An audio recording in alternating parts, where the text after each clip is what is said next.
اللہم صلی علی محمد وعلی آلہ وصحبہ وسلم۔ اللہم صلی علی محمد وعلی آلہ وصحبہ وسلم۔ اللہم صلی علی محمد وعلی آلہ وصحبہ۔ السلام علیکم دوستو، آج ہمارا سفر سٹارٹ ہوا ہے مکہ سے مدینہ کی طرف۔ مدینہ جو مکہ سے تقریباً 450 کلومیٹر دور ہے اور بائی بس اس میں 5.5 سے 6 گھنٹے لگ جاتے ہیں۔ ہم راستے میں مدینہ کی زیارتیں کرتے ہوئے جائیں گے تو ہمیں زیادہ ٹائم بھی لگ سکتا ہے، تو چلے دیکھتے ہیں ہمیں کتنا ٹائم لگتا ہے۔ آپ ہمارے ساتھ رہیں، ویڈیو کو دیکھتے رہیں اور دیکھتے ہیں کتنے ٹائم میں ہم مدینہ پہنچتے ہیں۔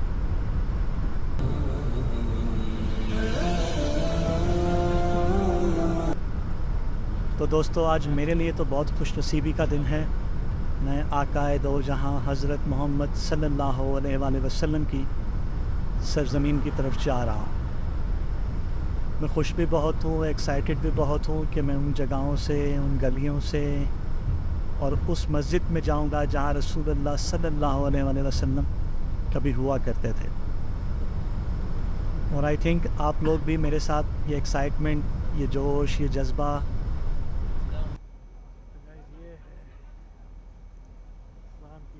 مسجد قباء مدینہ منورہ کے جنوب میں بالائی علاقہ ہے۔ حضور اکرم صلی اللہ علیہ وآلہ وسلم جب ہجرت فرما کر مدینہ تشریف لائے تو عمرو بن عوف قبیلہ قباء میں آباد تھا۔ آپ نے 3 دن اس جگہ پر قیام فرما کر اہل قباء کی درخواست پر مسجد قباء کی بنیاد ڈالی۔ آپ نے اہل قباء کو حکم دیا کہ پتھر جمع کرو اور اپنی چھڑی سے قبلہ کے تعین کے لیے ایک خط کھینچا اور اپنے دست مبارک سے ایک پتھر بنیاد میں رکھا۔ پھر صحابہ کرام کو حکم دیا کہ ہر شخص ایک ایک پتھر ترتیب سے رکھے۔ آپ اس مسجد کی تعمیر کے لیے خود پتھر ڈھوتے تھے۔ قرآن کی یہ آیت جس کا ترجمہ کچھ ایسا ہے: ایک ایسی مسجد جس کی بنیاد پہلے دن سے ہی تقویٰ پر رکھی گئی ہو، اس بات کی زیادہ حقدار ہے کہ اے نبی آپ اس میں نماز کے لیے کھڑے ہوں۔ وہاں ایسے لوگ ہیں جو اپنے جسم و روح کو پاک کرنا پسند کرتے ہیں اور اللہ پاک رہنے والوں کو پسند کرتا ہے۔ تو دوستو، یہ ہے مسجد قباء، تاریخ اسلام کی پہلی مسجد جو حضرت محمد صلی اللہ علیہ وآلہ وسلم نے خود تعمیر کی۔ یہ مدینہ منورہ سے 3 کلومیٹر کے فاصلے پر واقع بستی قباء میں واقع ہے۔ حضرت محمد صلی اللہ علیہ وآلہ وسلم اور حضرت ابو بکر صدیق رضی اللہ تعالیٰ عنہ 8 ربیع الاول 23 ستمبر 622 عیسوی کو مکہ سے ہجرت کر کے یثرب کی اس بیرونی بستی میں پہنچے اور 14 روز یہاں قیام کیا اور اسی دوران اس مسجد کی بنیاد رکھی جسے قرآن مجید نے بعد میں اللہ تعالیٰ نے ایسی مسجد قرار دیا جس کی بنیاد تقویٰ پر رکھی گئی۔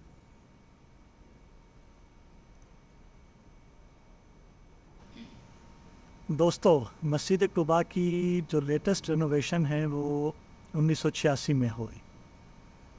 اس کے 7 مین انٹرنس اور 12 چھوٹے انٹرنسز، 6 بڑے ڈومز ہیں، ڈومز گنبد، اور 56 چھوٹے گنبدز ہیں۔